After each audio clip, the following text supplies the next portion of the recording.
So if you watching this, look at what you're doing to the kid, man. I don't even know who I am no more. We in the struggle together, son. You know what I'm saying? Like, do you like call it like Jay-Z Theo or something? Is he like your uncle kind of low-key? Yeah, that's my uncle right there. You got some powerful uncles. Jesus. Diddy's son, Christian, aka King Combs, is now being sued, just like his father is.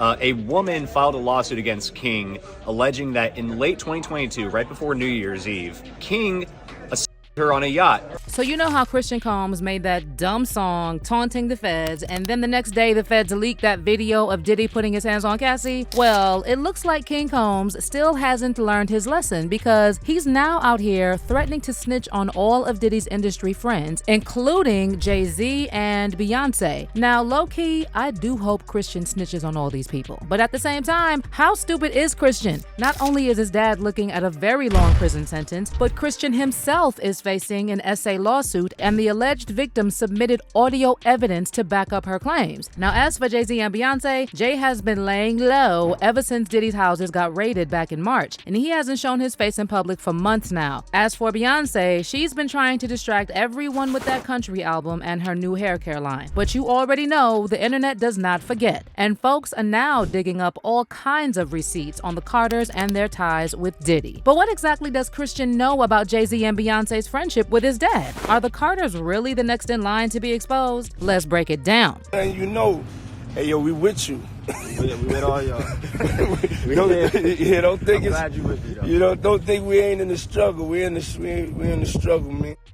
Okay, so Diddy is now officially only days away from being formally charged, and according to an exclusive new report by CNN, a grand jury has been assembled for Diddy's case, and the feds are preparing subpoenas for witnesses to testify in front of the jury. According to CNN, multiple witnesses have already been notified that they could be brought in to testify in front of a federal grand jury in New York City. One Homeland Security source confirmed to CNN that investigators are being thorough and taking their time to ensure that an indictment is bulletproof. In other words, Diddy is cooked. But he might not be the only one, because his son Christian is also facing an SA lawsuit. Christian was first named in the lawsuit filed against Diddy back in February by producer Rodney Lil Rod Jones. And Lil Rod said that he has secured irrefutable evidence of Christian Combs and essaying a young woman. Lil Rod didn't go into details, but he added a footnote saying that a complaint is forthcoming in relation to this case. Well, Lil Rod wasn't lying, because fast forward a couple of months and the alleged victim, Grace O'Markai, filed a 31-page lawsuit in Los Angeles Superior Court, naming both Christian and Diddy as the defendants. According to O'Markai's lawsuit, she worked as a crew member and bartender on a yacht leased by Diddy and his family in December 2022.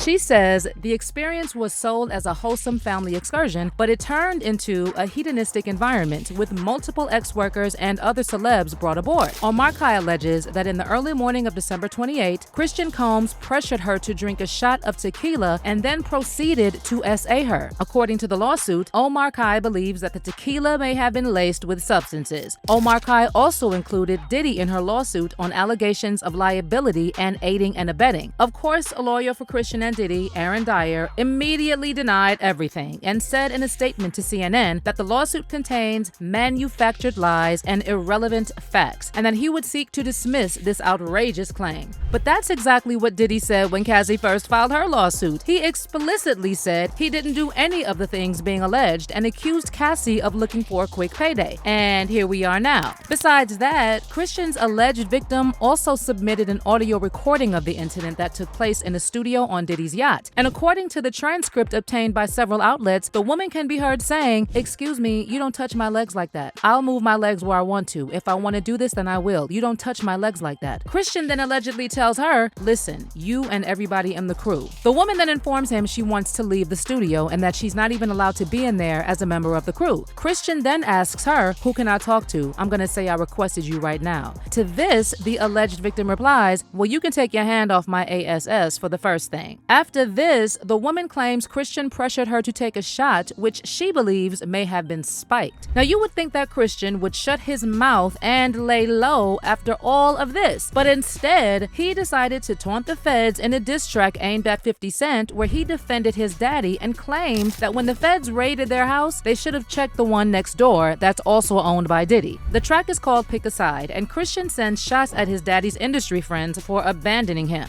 Don't bust no U-turns, cause we ain't forgetting Ish. And to all y'all that switched, suck my D. Classy, right? Yeah, just like his dad. Anyway, Christian then name checks 50 Cent for trolling Diddy, rapping when all they had was 50 Cent, who put this city on the map. Stop lying. Pop's been hated on by many men, and that's fine. They gonna try to stop these M&Ms, and they gonna die trying. Pull up to the south side, we locked and we got ties. Don't give an F about no blogs, cause we really outside. I just cannot, y'all. This Nepo baby really thinks he's gangsta just because his daddy's mansion got raided? But it gets worse. Christian then taunts the feds in his track and raps, when them Fetty boys ran in both of our cribs, too bad they ain't know we bought the one next door, cause that's the one they missed. Well, the feds definitely got Christian's message, because just days after he dropped this trash song, CNN obtained and released a shocking hotel surveillance video showing Diddy putting his hands on Cassie. The incident happened in 2016, and it is aligned with some of the allegations Cassie made in her lawsuit filed against Diddy back in November. Not that we needed to see this disturbing video to believe Cassie anyway, but this is definitely the final nail in the coffin for Diddy. Now, I'm not saying the video would have never been released to the public if Christian Combs didn't taunt the feds in that dumb song, but the timing is definitely interesting. Diddy's former bodyguard Gene Deal, who used to work for NYPD, claimed that this was definitely a message from the feds for Christian and his dad to stop playing with them. And I don't believe that this cat would even put out some trash like that and really didn't know what he was doing. He's teasing the federal government. And I told y'all, the Southern District of New York do not play. So King Kong just put another battery in their back. And you see after he did that, something get leaked to the press. Do you notice that, right? Soon as he did that dumb talking about, well, we did this and we did that. We had this over here. Y'all went to the wrong house. Some went to, he said, well, we're going to show you how wrong we are. Yo, CNN, run this. Action, roll them. Don't play with the feds, bro. Because you got to realize this. They got a lot of time. All they got is time. Yo, they gonna sit there, people sitting up there and they want something. See, people like a fix. They need that fix real quick. They want them to hurry up and charge Diddy with something or see what they got on him. The feds gonna take their time. May take 6 months, may take a year, may take 2 years. They got up to 3 years to bring their case up. They got 3 years. So they checking everything about them. They gonna dot all the I's and cross all the T's. But you feel like the feds, they released that video over King Combs' comments? Oh man, I've worked in law enforcement for 27 years, and I had the opportunity to see HIDA. It's a place, whereas they have the state, the feds, the NYPD, the Department of Corrections, and the state police. Yo, this place could be half of a basketball court. That's where they just got lines of computers with officers of all different people and officers just on the internet. Whoever's over that case, whoever's working that case, don't you know they saw that and took it to their boss?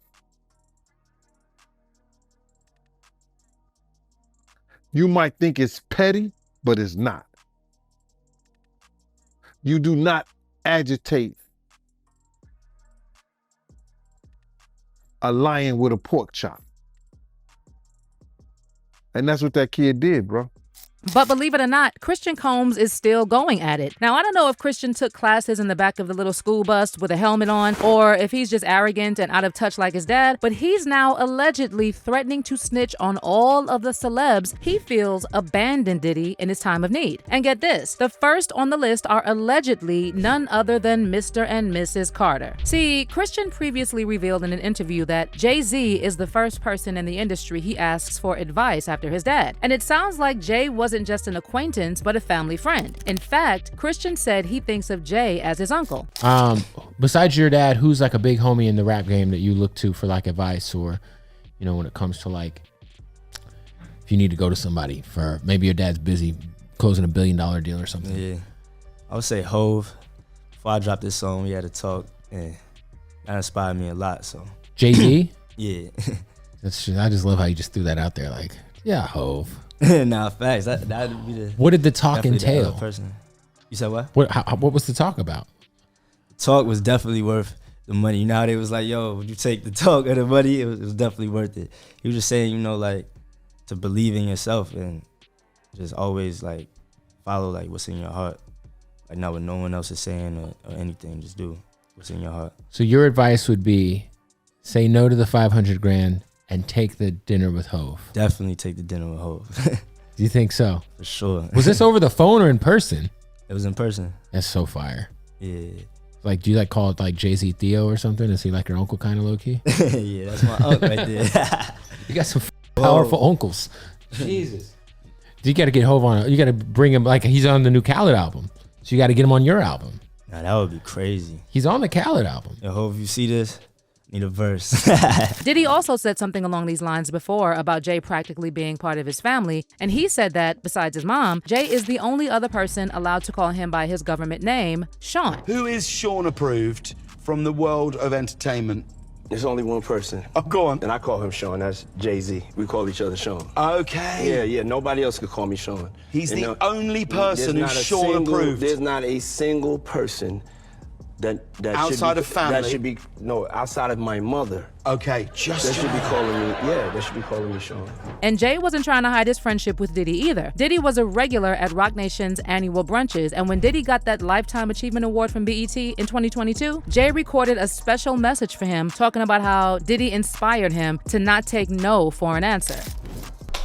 The whole mantra, can't stop, won't stop, is like, you gotta be relentless. You gotta have a bit of crazy. You can't take no for an answer. You gotta make it happen. He embodies that. Here's this guy from neighborhood similar to where I grown up that made it to these unreachable heights. Puff was the first one that came through and made us feel like, you know, it was us. It was ghetto fabulous. We took our rightful place at the tables and the boardrooms and the fashion shows, and you know, we arrived. That impact obviously had effect on all of us and let us carve our own space. And it was like, oh, we could be in these spaces without assimilating. We're gonna be in these spaces as ourselves. To change someone's mindset and take the limits off of kids' dreams. You dream about things, when you see it's done, then you know that dream becomes attainable. Then it's something that you can reach for. It just feels like the ultimate coach. Culture, you can't measure that. Like, you get in there and he'll make you believe that you can do anything. But the moment Cassie's lawsuit dropped, Jay switched up and started acting like he never knew Diddy. He even canceled this year's Roc Nation brunch to avoid having to explain to Diddy why he's no longer on the guest list. So is Jay one of the people Christian Combs talked about in his diss track when he said everyone who switched up can suck his you know what? Well, word on the street is that Christian has now reached out to his uncle, asking him to publicly show support for Diddy and threatening to snitch on him if he keeps ignoring him. But come on now, if Christian is really close to his uncle Jay, then he should know that Jay is only for himself, and he has a long track record of throwing his friends under the bus to save his own behind. I mean, remember how Jay used to be BFFs with R. Kelly, and when Kelly got locked up, Jay got his PR team to scrub all signs of their friendship from the internet? Not only that, but according to R. Kelly's former cellmate Ronnie Bo, Kelly told him he believed Jay-Z tried to take him out. He just said how much conflict they was experiencing with each other, like even during the process of putting the album together, but especially on tour, you know, like they kept having petty disagreements, and he felt like, you you know, Jay-Z, you know, kept saying things along the lines that like, man, you not bigger than me, like you act like you bigger than me. And he felt like Jay-Z was kind of insecure because R. Kelly at the time was technically bigger than him. Yeah. You know, and he felt like you know, on one of the shows, one of the events when they was in Madison Square Garden, prior to that event, he said like days before the event, he was getting death threats that he felt like was coming from Jay-Z. Like Jay-Z was trying to basically, it may sound outrageous, but he felt like Jay-Z wanted to get him for whatever reason. I don't know if it could have been some Illuminati sacrifice type shit. I don't know. He don't know. You know what I mean? But that's how he felt. And check this out. Turns out Jay-Z was one of the people who funded the Surviving R. Kelly documentary, although he declined to appear in it. And according to Ronnie Bo, Kelly still feels some type of way about his former buddy profiting from his situation. You know, after that, he ended up suing Jay-Z for $70 million. So they was having conflict. And, you know, Dream Hampton is the executive producer of Surviving R. Kelly. You know, that's her project, and that's Jay-Z ex-girlfriend. And, you know, he funded mostly all of her projects, if not all. So R. Kelly felt like Jay-Z, you know, not that it was his idea, but he felt like Jay-Z funded that and basically funded his downfall. Also, keep in mind that multiple industry people have dropped hints about Jay-Z being just as guilty as Kelly. Take Nas, for example. In a recently resurfaced interview with Wendy Williams, Nas said that Jay-Z must have witnessed some of the messed up stuff R. Kelly was doing back in the day. And then when Wendy suggested that anyone who worked with R. Kelly during that time must have seen something like that and decided to look the other way, Nas pointed out that if Jay stuck around long enough to do a joint album with R. Kelly, he might have done something even worse than just look the other way. In fact, Nas suggested that Jay might have been indulging in the same sick activities as Kelly. That's not what I'm going to do. Yeah, I could have put up movies, but I could have showed the R. Kelly video that everybody's talking about, made fun of it, and said, yeah, Jay's hanging out. When Jay and them was in there doing Best of Both Worlds, you can't tell me Jay didn't see a 14-year-old girl come in the studio and sit on R. Kelly's lap. No. You can't tell me, you won't sit here and tell me that working on that album, that he ain't never seen a 14-year-old girl come in the vicinity? My belief is that anybody who's worked with him and been in his cipher has seen it go down. The brother needs help, and I pray for him. But if I sit there and did an album about women with him, I'm definitely maybe indulgent. He had to be indulgent for 14-year-olds, man. So who's to say that Jay-Z wasn't in on Diddy's alleged crimes too? Sure, it's all speculation at this point, but we really can't put anything past these folks. But how do you feel about Christian Combs threatening Jay-Z? Do you think Christian actually has some dirt on Jay? Or will Jay first snitch on Diddy before he lets him drag him down with him? Let me know what you think in the comments, and then check out this next video.